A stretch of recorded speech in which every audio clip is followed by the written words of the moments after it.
Bonne journée les pirates, j'espère que vous allez bien, moi ça va bien. Mais écoutez, toujours ces vidéos en marchant parce que vous adorez ça. Vous adorez quand je viens vous parler comme ça, qu'on discute ensemble le matin. Alors ce sont les vidéos du matin à 7 heures, les vidéos de haute valeur sur lesquelles, enfin, c'est vous qui avez appelé haute valeur, je ne me serais pas permis de dire ce genre de choses. Donc ça se fait en marchant parce qu'ici on est une chaîne, comme on dit, authentique. C'est à l'époque de l'IA, à l'époque des studios en carton-pâte, des cravates ou des... Non, des cravates n'existent plus. Chemise à manches blanches. Bien, nous, ici, on est là pour travailler sérieusement. C'est-à-dire qu'on bon, on le fait dans la bonne humeur, mais si vous êtes un couple de longue durée, c'est normal qu'au bout de quelques années, il y ait une crise de couple. Alors malheureusement, vous avez vu qu'autour de vous, ben, il y a des personnes qui se séparent, qui divorcent après plusieurs années, mais c'est pas qu'ils s'aiment plus, c'est qu'ils ne savent pas gérer la crise. Ça s'envenime et au bout de quelques semaines, souvent c'est rapide, ils se séparent. Vous avez eu la chance de tomber sur cette chaîne et cette team de pirates. Donc vous avez les vidéos du matin, vous avez le live de midi, hein, midi 30, je vous fais un live où je réponds à vos questions, vous discutez entre vous, et puis vous avez des vidéos courtes toute la journée, des textes, qui font que petit à petit, ben voilà, vous comprenez le mécanisme de crise de couple, vous vous formez, il y a un catalogue de 270 formations, ne les faites pas les 270, hein, ça fait trop, ça fait trop. Et ces types de coaching, c'est dans le coaching, on met vraiment en application, et on se régale ensemble de mettre tout ça en application. Alors ici, on est sur une chaîne authentique. On parle de science, de neurosciences notamment, et, euh, et de boulot. Parce que tout s'apprend dans la vie, même traverser les crises de couple. Et si on a envie de traverser les crises de couple, eh bien, il suffit d'apprendre. Alors, si vous êtes en crise depuis quelque temps, si vous êtes un couple de longue durée, il est vraisemblable, il est même possible que votre conjoint aussi traverse une crise de la trentaine, de la quarantaine, c'est-à-dire une crise existentielle. Et vous aimez bien comprendre ces crises existentielles, on en parle ici. Et notamment, vous me dites souvent, je ne comprends pas, mon conjoint ne se souvient que du négatif, oublie tout, il a des problèmes de mémoire. Qu'est-ce que ça veut dire, mon capitaine? Eh bien, aujourd'hui, les neurosciences nous permettent de comprendre pourquoi les crises existentielles, finalement, brouillent-elles la mémoire. Et une particularité de la mémoire, c'est la mémoire de travail. Évidemment, ces crises existentielles qui sont des remises en cause profonde. D'ailleurs, votre conjoint remet en cause votre couple. Eh bien, finalement, c'est des valeurs, comment dire, des objectifs, des visions, des sens de la vie qui sont perturbés et ça donne une sensation troublante chez votre conjoint.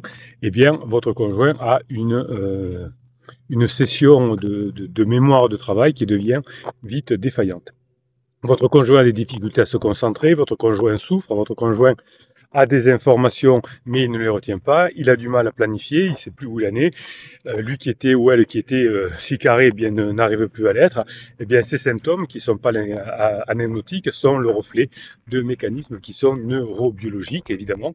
Et on a compris que si la recherche récente nous permet de comprendre ceci, eh bien, ça nous permet d'avancer. Pourquoi? Parce que si on n'avance pas, si on croit que c'est mort, si on ne comprend pas comment fonctionnent les humains, eh bien, on a difficulté à avancer. Donc, nous, ici, on travaille sur un côté authentique. Regardez, hop, là, je ne sais pas si vous voyez, mais il y a des moutons. Voilà. On se promène et on regarde les moutons.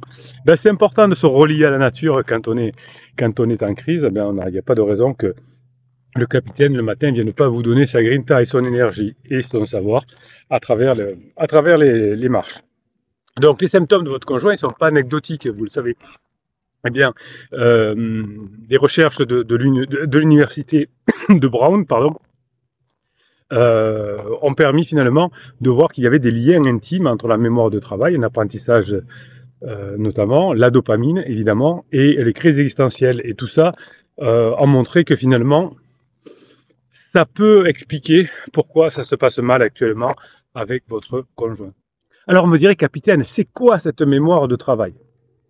Bien, la mémoire de travail, on l'appelle MDT en neurosciences évidemment, c'est le système cognitif qui nous permet de maintenir temporairement et de manipuler les informations pour réaliser des tâches qui vont devenir complexes. Raisonner, comprendre, apprendre, prendre des décisions. C'est un peu comme si on avait une intelligence artificielle qui n'était pas capable de tenir les informations qu'on y donne et qui reviennent toujours au même niveau. Alors quand je faisais mes études, il y a très longtemps, parce qu'il est vieux le capitaine évidemment, on pensait que la MDT, c'était une forme d'espace de stockage, on va le dire comme ça, qui était limité en capacité. C'était un peu comparable à la RAM d'un ordinateur. On nous disait que c'était comme ça, on nous disait, c'est de la RAM. Et finalement, cette vision en capacité, aujourd'hui, elle est dépassée. Elle est de plus en plus remise en question. Et moi, je suis ravi quand j'apprenais des choses à la fac, comme ils disaient, Bruno, aujourd'hui, c'est pas comme ça, on t'a appris des bêtises, et bien on avance. Hein, et moi, comme j'adore apprendre, c'est parfait. L'apprentissage, c'est le clou, la clé de voûte de la mémoire de travail. Donc, l'étude de l'université de Brown, dont je vous parlais tout à l'heure, elle a été publiée dans eLife, propose une perspective novatrice, c'est que les limitations de la mémoire de travail sont dues avant tout à des contraintes d'apprentissage et non un manque d'espace du cerveau. Je vais vous expliquer, rassurez-vous, on est là pour ça. Quand on est en crise, le cerveau va optimiser l'apprentissage, comme il peut d'ailleurs, et il va limiter volontairement la quantité d'informations qu'il peut maintenir simultanément en mémoire de travail. Pourquoi votre conjoint fait ça? Alors, bien sûr, évidemment, vous avez compris que c'était inconscient. Eh bien, il évite la surcharge cognitive. Trop d'informations simultanées entravent la capacité du cerveau à établir notamment de façon significativement l'apprentissage. C'est le principe du moins C+, qui est appliqué à la cognition. Donc, qu'est-ce qu'il fait le cerveau? Il va utiliser ce qu'on appelle le chunking, c'est-à-dire c'est une stratégie d'optimisation. Le cerveau compense cette limitation en regroupant les informations connexes en blocs, un chunking, hein, si vous voulez. Par exemple, au lieu de retenir chaque chiffre de numéro de téléphone séparément, vous allez les grouper par paire, le 06, 07, etc. Cette stratégie, apprise évidemment au fil du temps, va nous permettre d'utiliser la mémoire de travail de plus en plus de façon efficace. Sauf que la dopamine, qui est un rôle important pour la mémoire de travail, elle est assez disparate pendant la crise existentielle. Votre conjoint, finalement, a du mal à se motiver, donc il a du mal à avoir de la récompense. Évidemment, le modèle informatique que l'on pourrait comparer à la recherche de Brown, de l'université de Brown, montre finalement que la dopamine agit comme un signal de récompense. Et lorsque le cerveau réussit à chunker efficacement les informations, il a un signal qui envoie de la dopamine. Malheureusement, comme votre conjoint pendant la crise existentielle n'est pas beaucoup de l'apprentissage, il n'a pas beaucoup de dopamine, et donc finalement, il n'arrive pas à retenir et ne fait pas marcher sa mémoire de travail. C'est pour ça qu'ici, on a autant de résultats, parce que le capitaine vous dit, si vous voulez réussir, si vous voulez récupérer votre conjoint, si vous voulez passer en phase 4, eh bien, il faut bosser, il faut apprendre, et quand on apprend, eh bien, le système de récompense de la dopamine va vous faire du bien, vous allez travailler votre mémoire de travail. Donc la crise existentielle peut être conceptualisée comme une période de stress intense, vous le savez, et prolongée. Pour vous, c'est très long une crise existentielle, et je suis d'accord avec vous. Donc finalement, cette crise existentielle, qu'est-ce qu'elle va faire? Elle va épuiser petit à petit votre conjoint. Les remises en question profondes, les schémas de pensée inhabituels chez votre conjoint, les croyances, les nouvelles valeurs, tout ça, ça va épuiser votre conjoint, et votre conjoint, encore plus que vous d'ailleurs, est envahi de ce que j'appelle des pensées intrusives, des questions existentielles évidemment, qui occupent l'espace mental et qui finit par fatiguer profondément l'équilibre neurochimique du cerveau de votre conjoint, et le système dopaminergique est totalement, pendant la crise existentielle, totalement abîmé, on va dire. Et c'est pour ça que votre conjoint a besoin de pansements pour avoir cette dopamine, notamment en début de crise où vous-même vous êtes face à votre conjoint, vous ne savez pas ce qui vous arrive, vous n'êtes pas encore un pirate, vous n'avez pas encore trouvé cette chaîne et vous commettez beaucoup d'interdits, vous suppliez, vous écoutez le coach qui va vous dire de faire des silences radio, le psy de quartier qui va vous dire faites-lui un ultimatum, ça va le faire réfléchir, faites un break, enfin tous ces genres de choses qui vont créer un déficit en dopaminique encore plus chez votre conjoint, qui va créer finalement une surcharge émotionnelle encore plus, et votre conjoint qui a un manque de dopamine va aller devoir chercher de la dopamine chez un pansement. Alors évidemment ici on n'est pas une chaîne morale, est-ce que c'est bien d'aller chercher un pansement ou pas? Si vous voulez mon avis, moi je pense que c'est pas super dans le sens où effectivement le pansement fait du bien au début mais fait souffrir encore plus. En tout cas pour votre conjoint c'est la seule façon de pouvoir récupérer un peu de dopamine, puisqu'il n'y a pas d'apprentissage et puisqu'il ne trouve pas de dopamine avec vous. Donc ce chunking, finalement, il va devenir inefficace. Le cerveau a du mal à regrouper les informations, ce qui réduit l'efficacité de la mémoire de travail. La perturbation de la dopamine va entraver la capacité du cerveau à identifier les informations pertinentes, évidemment, et la surcharge cognitive liée aux intrusions. On réfléchit beaucoup sur le sens de sa vie, est-ce que je pars, est-ce que je reste? Tout ça, il y a tellement d'intrusions et de questions sur l'existence qui fait que votre conjoint ne sait plus où il en est. Donc, au-delà de la crise, dans la vie quotidienne, eh bien, la mémoire de travail est perturbée chez votre conjoint.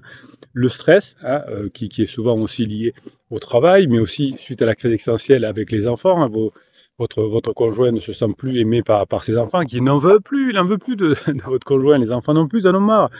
On a multitâche, il faut mentir à son conjoint, il faut mentir à ses enfants, il faut mentir à son pansement. Bref, on n'en peut plus, bref, on est fatigué. Bref, on n'a plus de dopamine, bref, la mémoire de travail n'est pas là, bref, bref, le retour. On manque de sommeil, hein, vous savez que votre conjoint dort très mal, il s'épuise rapidement, et votre conjoint vieillit, évidemment, hein, comme tout le monde, mais pendant une crise existentielle, on vit beaucoup plus, vous me dites souvent en coaching, je n'avais pas vu mon conjoint depuis quelques jours, je l'ai trouvé très fatigué, très vieilli, évidemment, ça ne fait pas envie, hein, quelqu'un qui est en crise existentielle, à part un pansement qui, évidemment, pourrait de son côté en vouloir, parce que lui-même est un peu comment dirais-je, bancal, hein, le pansement est un peu bancal, eh bien, sinon, personne ne veut de votre conjoint. Donc finalement, la compréhension des liens entre la mémoire de travail, l'apprentissage, la dopamine, le stress et les crises existentielles ouvre des perspectives importantes, évidemment.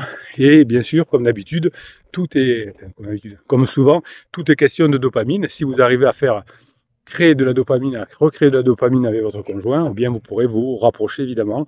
Le professeur Michael Frank, qui est co-auteur de l'étude de l'université de Brown, évidemment, cible effectivement les ganglions de la base et le thalamus, lui aussi, c'est-à-dire les structures cérébrales qui sont impliquées dans la mémoire de travail. Évidemment, tout ça, quand on commence à comprendre tout ça, on va pouvoir éviter les catastrophes qu'on a vécues, les divorces, les séparations, etc.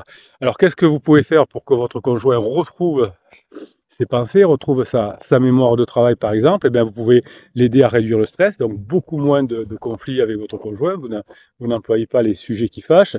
Vous favorisez un environnement qui est propice à l'apprentissage. À la maison, c'est rigolo, c'est léger, calme, concentration, etc. On peut aussi faire des exercices de mémoire, hein, avec son conjoint, sans lui dire évidemment, hein, de façon qu'il y ait des jeux à la maison, que ce soit rigolo, que ce soit plaisant, que ce soit léger. Et évidemment, la bonne hygiène de vie, mais ça, vous ne pouvez pas y faire grand-chose avec votre conjoint. Si votre conjoint, effectivement, commence à beaucoup sortir, à se fatiguer, à aller voir pansement, etc., la mémoire de travail va se dégrader et il va souffrir encore plus. Donc, vous avez compris, mes pirates adorés, si votre conjoint est en crise, eh bien, il y a des répercussions physiologiques, je vais y arriver, qui vont faire qu'avec le cortisol qui remplace la dopamine, petit à petit, votre conjoint va se cramer, va cramer son corps, va se fatiguer, et à la fin de la crise, si vous avez bien mis en application les formations et les coachings, votre conjoint vous dira, je ne sais pas ce que tu as fait, mais toi, tu es la seule personne qui me comprend, et votre conjoint va vous coller, puisque des fois, ça vous paraît complètement ubuesque, on veut dire, capitaine Bruno, je ne comprends pas, vous l'aviez dit pourtant, mon conjoint ne me répondait plus au téléphone, maintenant il me colle, dès que je veux sortir de la maison, il vient avec moi, eh bien c'est parce que vous serez la meilleure version pour votre conjoint, vous serez la meilleure personne qui va pouvoir l'aider.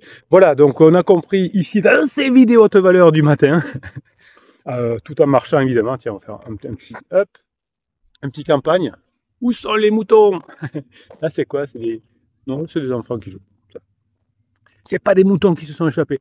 Donc tous les matins, vidéo que vous appelez haute valeur. Là, aujourd'hui, on a compris pourquoi votre conjoint oublie tout, pourquoi sa mémoire de travail fonctionne mal. Eh bien, vous saurez à partir d'aujourd'hui que si vous réduisez le stress, si vous avez des moments légers, si vous avez des suppléments de dopaminique avec votre conjoint, il n'aura pas besoin d'aller voir un pansement. Et ce qui est terrible et ce qui est exceptionnel, c'est qu'ensuite, votre conjoint va se rapprocher de vous et vous pourrez passer en phase 4 si vous voulez avoir tous les outils pour comprendre la crise de votre conjoint et pour passer la crise sans divorcer, sans payer 20 000 € la première année, ça coûte très cher un divorce, ou 10 000 € les années suivantes, eh bien vous avez le catalogue de coaching, le catalogue de formation, mais aussi le groupe Facebook des pirates.